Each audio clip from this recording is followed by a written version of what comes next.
तो आज हम कहानी सुनाते हैं भोपाल राज्य के भारत में विलय की। भोपाल राज्य जो कि भारत के मध्य में स्थित है और वहाँ पर बहुसंख्यक हिंदू आबादी थी और शासक एक मुस्लिम था। यह कोई सहज स्थिति नहीं थी। सन 1944 में भोपाल का नवाब चैम्बर ऑफ प्रिंसेस का चांसलर था। चैम्बर ऑफ प्रिंसेस का मतलब महाराजाओं की एक परिषद, जिसका चांसलर उस समय का नवाब भोपाल का था। उसे कांग्रेस का कटु विरोधी माना जाता था और जिन्ना और मुस्लिम लीग का नजदीकी माना जाता था। द्वितीय महायुद्ध के बाद जब अंग्रेजों ने भारत को छोड़ने की अपनी मंशा जाहिर की तो नवाब अपने भविष्य को लेकर चिंतित हो गया। उसने अंग्रेजों के भारत छोड़ने की घटना को सबसे बड़ा नहीं तो सबसे बड़े संकटों में से एक की संज्ञा दी जो मानव जाति के सामने आ खड़ी हुई, क्योंकि अब देशी रियासतें, मुस्लिम समुदाय और पूरी जनता जो अंग्रेजों के न्याय के सहारे जी रही थी, अचानक बेसहारा, असंगठित और बिना किसी समर्थक के आ गई थी।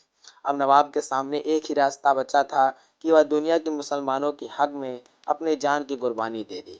ये पंक्तियां नवंबर सन 1946 में लिखे गए एक पत्र की है जो लॉर्ड माउंटबेटन के राजनीतिक सलाहकार को लिखा गया था।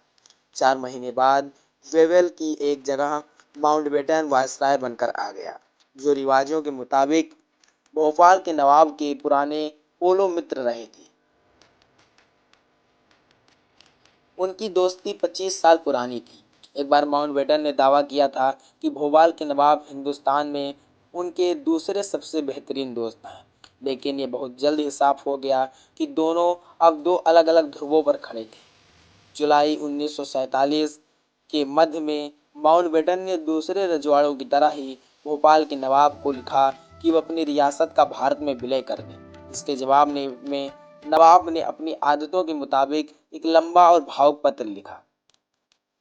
इस पत्र की शुरुआत नवाब ने ये कहते हुए की कि नवाब और अंग्रेजी साम्राज्य के बीच काफी दिनों से अटूट और पक्की दोस्ती रही है, लेकिन उसे महारानी की सरकार द्वारा एक तरफा ढंग से तोड़ा जा रहा है और वे लोग भोपाल और उसकी दूसरी मित्र रियासतों के किसके हवाले करके जा रहे हैं। धोखेबाजी का आरोप लगाने के बाद अब नवाब वायसराय को चेतावनी देने पर उतर आया।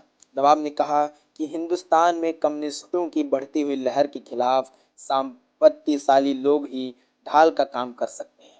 कांग्रेस ने पहले ही अपना इरादा साफ कर दिया है कि वह जमींदार को खत्म कर देगी।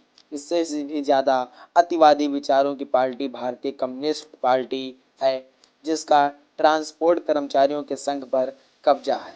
अगर कम्युनिस्ट चाह ले तो पूरे उपमहाद्वीप की व्यवस्था को पंगु कर सकता है और देश को भूखा मार सकता है। नवाब ने अपने मित्र वायसराय से कहा, मेरी बात पर यकीन कीजिए, अगर आप और महारानी की सरकार रियासतों का साथ नहीं देंगे और उन्हें मुल्क के राजनीतिक नक्शे से गायब हो जाने से नहीं बचाएंगे तो आप बहुत जल्द ही हिंदुस्तान को कम्युनिस्टों के कब्जे में पाएंगे। अगर एक दिन संयुक्त राष्ट्र संघ अपने संगठन में 45 करोड़ अतिरिक्त लोगों के देश के कम्युनिस्टों के झंडे तले पाता है तो वह इस विनाश के लिए ग्रेट ब्रिटेन को दोषी ठहराते वक्त बिल्कुल सही होगा और मैं नहीं चाहता कि आपका नाम इससे जुड़े। भोपाल के नवाब ने इशारा किया कि त्रावणकोर की तरह ही वह भी आज़ादी की घोषणा कर देगा और 25 जुलाई को होने वाले चैम्बर ऑफ प्रिंस की बैठक में शामिल नहीं होंगे। 31 तारीख को माउंटबेटन ने एक बार फिर से नवाब को विलय पत्र पर सिग्नेचर करने के लिए एक पत्र लिखा। वायसराय ने नवाब को याद दिलाया कि उसने अपने भाषण में कहा था कि कोई भी शासक अपने निकटवर्ती डोमिनियन राज्य यानी कि नए आजाद देश में भाग नहीं सकता, भाग लेगा वहां से भाग नहीं सकता। जबकि नवाब ने बड़ी कुटिलता से इसे वायसराय के कम्युनिस्टों का खतरा दिखा दिया।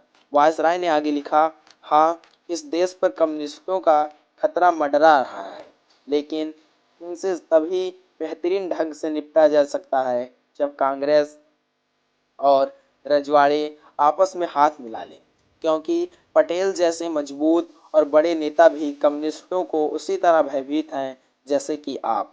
अगर उन्हें देश के दूसरे अस्थायी तबकों जैसे देसी रजवाड़ों का समर्थन हासिल हो जाता है तो उनके लिए कम्युनिस्ट खतरे से निपटना बहुत आसान हो जाएगा। इस समय तक नवाब को 25 जुलाई की बैठक की खबर मिल चुकी थी। वह उस बैठक में अपने पुराने मित्र के आतंककारी हाव भाव की कहानियां सुन चुका था और यह भी कि बड़ी संख्या में उसके मित्र रजवाड़े विलय पत्र पर दस्तखत करने को राजी हो गए थे।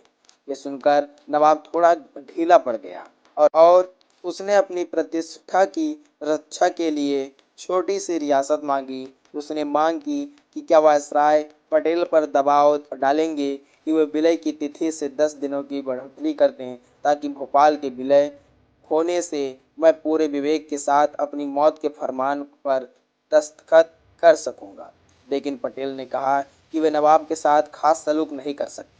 माउंटबेटन ने नवाब से कहा कि अगर वो विलय पत्र पर 14 अगस्त को दस्तखत कर देते हैं तो वे उसे अपने पास रखेंगे और पटेल को 25 के बाद ही सौंपेंगे। इस प्रकार से जो भोपाल रियासत थी उसका भारत में विलय हो गया।